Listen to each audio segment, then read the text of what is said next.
Hi friends, कैसे आप सभी लोग। आई होप कि आप सभी लोग सही होंगे। फ्रेंड्स, आज हम लोग सीखने वाले हैं बड़े ही उत्साह के साथ पशुपालन बिजनेस। फ्रेंड्स, पशुपालन बिजनेस क्या होता है और इसे कैसे किया जाता है, इसकी पूरी जानकारी दूंगा।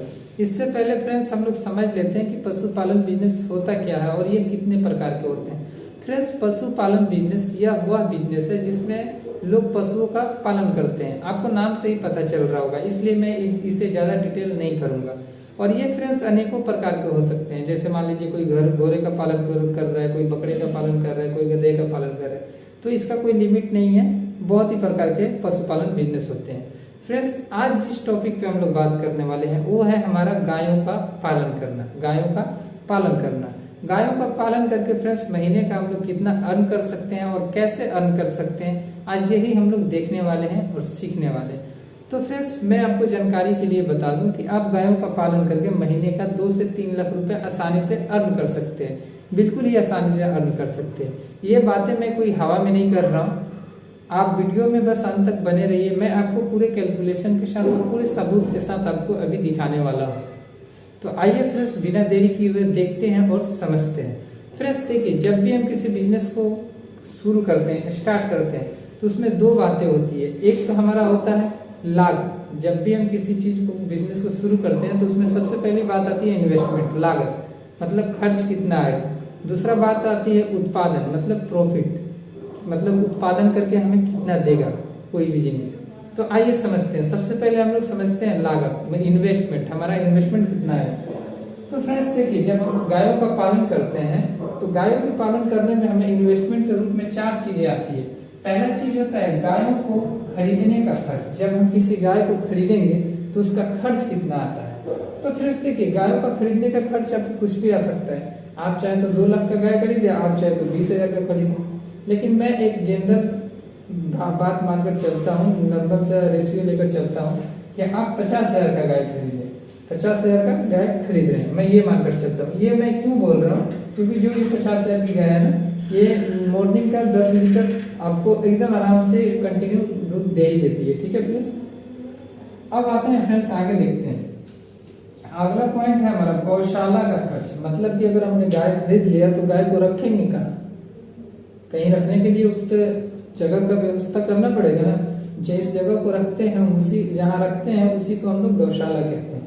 तो देखिए फ्रेंड्स, गौशाला का खर्च, तो गौशाला का खर्च नॉर्मल वो गाय पे डिपेंड करता है कि आपके पास कितना गाय है, गायों पे डिपेंड करता है। मैं नॉर्मल 5 से 10 गायों का रेशियो मानकर चल रहा हूँ। 50 से 60 हजार रुपए आपको गौशाला का खर्च आ जाएगा।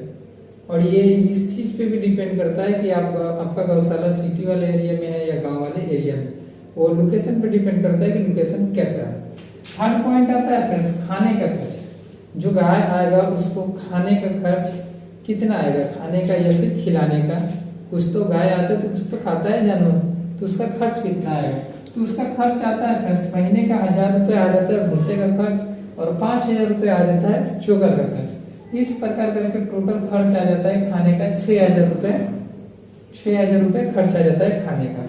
आप देखते हैं फ्रेंड्स, डी नंबर कहता है वर्कर खर्च। मतलब जो गाय हम खरीदेंगे उसको खिलाने के लिए कुछ लोग तो होंगे, कुछ स्टाफ तो रखना पड़ेगा जो आकर खिलाएगा।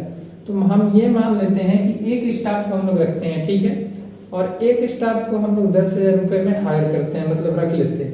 और वो जो मेरा स्टाफ है वो अकेले 4 गाय को शाम तक खिलाता है। ठीक है फ्रेंड्स, यानी कि एक गाय को खिला रहा है, एक गाय को खिला रहा है, यानी कि 2,500 रुपये, 2,500 रुपये महीने का उसको दे रहे हैं। 4 गाय का अगर 10,000 रुपये दे रहे हैं महीने का, तो एक गाय पे कितना बनेगा, 2,500 रुपये बनेगा। तो हमारा हो गया 2,500 रुपये का ये आ गया खर्च। ठीक है, खिलाने का स्टाफ खर्च, वर्कर खर्च। अब देखिए फ्रेंड्स, हम इन दोनों खर्च को ऐड कर लेंगे, इसको और इसको, तो ये हो जाएगा हमारा 8,500 रुपये का खर्च, खाने का खर्च और जो स्टाफ है उसका खिलाने का खर्च।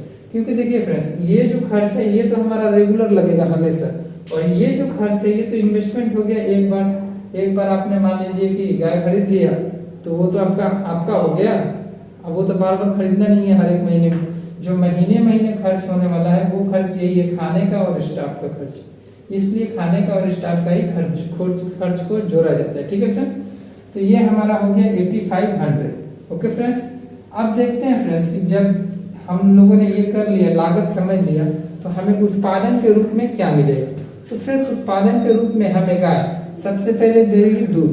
क्या देगी? दूध। तो फ्रेंड्स देखिए हम लोगों ने क्या देखा है, हम लोगों ने देखा है कि हम लोग 50,000 रुपए का एक गाय खरीदते हैं। तो 50,000 रुपए का आप यदि गाय खरीदते हैं तो आपको नॉर्मल जनरली खराब कितना जो बुरा दूध देगी, तो 10 लीटर से कम नहीं देगी।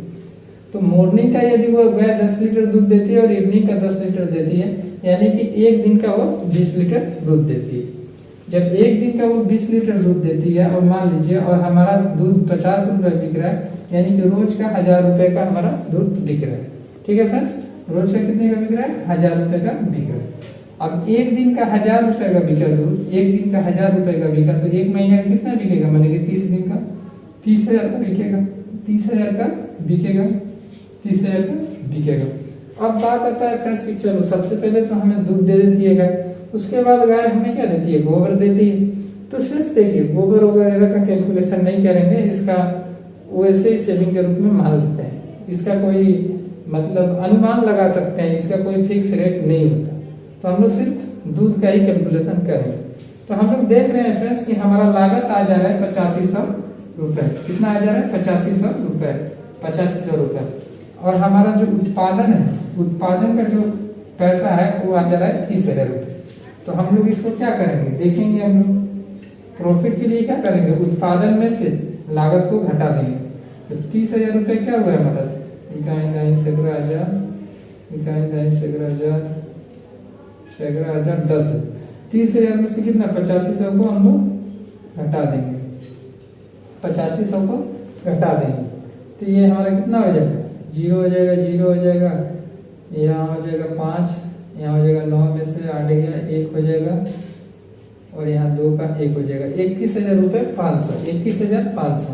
मतलब कि एक गाय हमें जो अर्न करके दे रही है महीने का, वो कितना दे रही है? 21,500। यदि एक गाय हमें महीने का 21,500 रुपये दे रही है, तो मान लीजिए कि हम लोग गौशाला में 10 गाय रखते हैं। कितना रखते हैं? 10 गाय।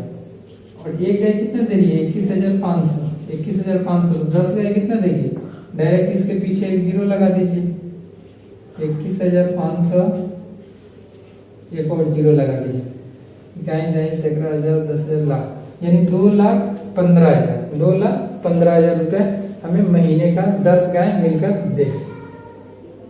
आई होप कि फ्रेंड्स आप लोग समझ पा रहे होंगे, आई होप कि फ्रेंड्स आप लोग समझ पा रहे होंगे। और मेरे द्वारा जो भी बताया जा रहा है इसमें आपको कोई प्रॉब्लम फेस नहीं करना पड़ रहा होगा। तो फ्रेंड्स यदि वीडियो पसंद आई हो तो वीडियो को लाइक कीजिए, चैनल को सब्सक्राइब कीजिए, कमेंट करना बिल्कुल ना भूलिए। मिलते हैं नेक्स्ट वीडियो में, तब तक के लिए बाय।